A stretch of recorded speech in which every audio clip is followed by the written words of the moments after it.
जोड़ो न्याय यात्रा इस वक्त गुजरात के गोधरा में है और आज विमेंस डे है और मुझे कुछ महिलाएं मिली हैं। तो मैं सबसे पहले आपसे जानना चाहूँगी, राहुल गांधी भारत जोड़ो न्याय यात्रा निकाल रहे हैं, उसमें नारी न्याय भी शामिल है। क्या लगता है मोदी सरकार ने जो जो वादे किए थे और वो पूरे नहीं किए हैं, महिलाओं के साथ धोखा हुआ है और राहुल गांधी अब नारी न्याय की बात कर रहे हैं? पहले तो मैं आपकी मीडिया के थ्रू अंतर्राष्ट्रीय वुमेन डे की सभी महिलाओं को मैं बधाई देना चाहती हूँ।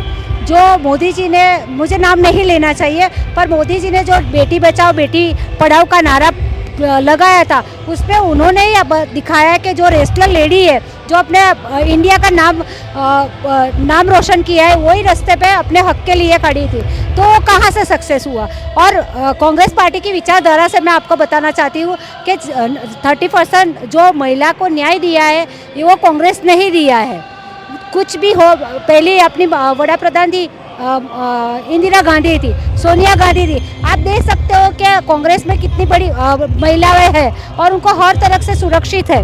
तो मैं यही एक ही मैसेज देना चाहती हूँ कि कांग्रेस जो राहुल गांधी ये न्याय यात्रा के लिए लड़ रहे हैं, तो अभी महिलाओं की बात कर रहे हैं, तो अभी महिला का दिन है तो महिला की बात कर रहे हैं। क्या आज की जो महंगाई है, तो सबसे ज़्यादा महंगाई महिलाओं को ही परेशान करती है। घर का दूध हो या कुछ छोटी छोटी चीज़ है जो महिला के लिए रिलेटेड है, जो कुछ भी करना हो तो महिला को उसका बजट देख के ही करना है। तो आज बजट के बाहर जो काम हो रहा है या बजट के बाहर जो महंगाई हो रही है, इस न्याय की यात्रा में राहुल जी वो सब न्याय दिलाने के लिए ये यात्रा निकाली गई है। आपने रेसलर्स की बात की, मणिपुर में 2 महिलाओं के साथ इतनी विभत्स घटना हुई, अंकिता भंडारी उत्तराखंड की, और न जाने तमाम ऐसे कितने रेप के मामले रोज यहाँ पे आ रहे हैं। तो क्या लगता है कि जब लाल किले की प्राचीर से मोदी जी महिला सुरक्षा की बात करते हैं, लेकिन दिन पर दिन भारत में रेप के केस बढ़ रहे हैं? देखो एक बात बताओ, मैं पूरे इंडिया की तो बात नहीं करते, अभी मैं गुजरात में खड़ी हूँ, तो गुजरात में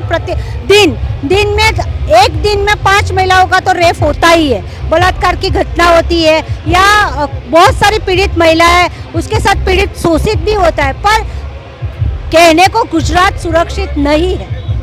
लेकिन भाजपा तो दावा करती है कि गुजरात मॉडल जैसा मॉडल पूरे भारत में कहीं नहीं है। जी, मैं एक बात बताना चाहती हूँ कि उनकी भाजपा की महिला उनके ही नेताओं से पीड़ित है, उनको ही न्याय नहीं मिल रहा है, तो वो दूसरों की महिलाओं की क्या बात करें? अपने घर की महिलाओं को सुरक्षा नहीं दे सकते, तो गुजरात की, मैं तो गुजरात की पूरे देश की बात नहीं, मेरा गुजरात की ही बात कर रहे हैं, मेरे गुजरात की लड़कियां या महिलाओं कहाँ से सुरक्षित हो सकती है? तो इसी दौर में राहुल जी ये न्याय की यात्रा लेकर महिलाओं के न्याय के हक के लिए निकल रहे हैं। आप बताइए, राहुल गांधी न्याय यात्रा निकाल रहे हैं और मोदी जी और भाजपा ये दावा करते हैं कि इस देश की महिलाएं सुरक्षित हैं, लेकिन दिन पर दिन रेप के मामले बढ़ रहे हैं। सबसे पहले तो अंतर्राष्ट्रीय महिला दिन पर मैं सभी हमारे देश की और बाहर के विदेश की महिलाओं को महिला दिन की बहुत बहुत शुभकामनाएं देना चाहूँगी। जैसे कि आपने बताया कि महिलाएं सुरक्षित है, तो आप भी महिला हैं, आप भी खुद जानती है कि हमारे देश में महिलाएं कितनी सुरक्षित है। सिर्फ दावा ही है, बाकी अगर देखा जाए तो सही अंक जो है वो बाहर नहीं आ रहे। हमारे देश में डेली रेप होता है, महिला पीड़ित होती है, डोमेस्टिक वायलेंस से पीड़ित होती है, और हर जगह कहीं ना कहीं महिलाओं के साथ वायलेंस क्रिएट किया जाता है, लेकिन ये बाहर नहीं आ रहा है। और उसी दौरान जो राहुल जी ने हमारे महिला न्याय की बात की है, उसमें देखा जाए तो पहले से कांग्रेस पार्टी ने महिलाओं को पहले से ही प्राधान्य दिया हुआ है। हमारे देश की पहली महिला थी जो इंदिरा गांधी से थी, तो हमेशा महिला को आगे किया ही है ऑलरेडी।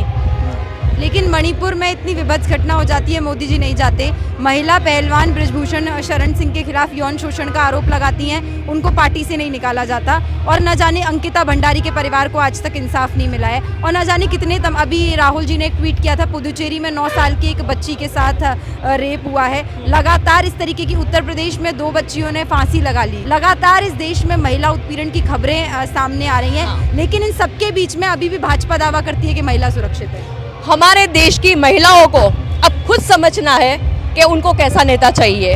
आपने खुद ही एग्जाम्पल दे दिए है कि कहाँ वहाँ का क्या क्या हुआ है महिलाओं के लिए। तो मैं हमारे देश की वुमेंस डे के दिन हमारी महिलाओं को खुद ही बोलूँगी कि अब आप खुद सोचिए कि आपको कैसा नेता चाहिए, आपको जो सुरक्षा दे वो वैसा नेता चाहिए, या अभी जो हमारे देश में चल रहा है वैसा नेता चाहिए। पर आपको लगता है कि महिलाएं असुरक्षित हैं? महिलाएं असुरक्षित है, और मणिपुर के बाद हमारे राहुल जी ने ही एक कॉन्सेप्ट निकाला है, शक्ति सुपरशी। बहुत बहुत शुक्रिया।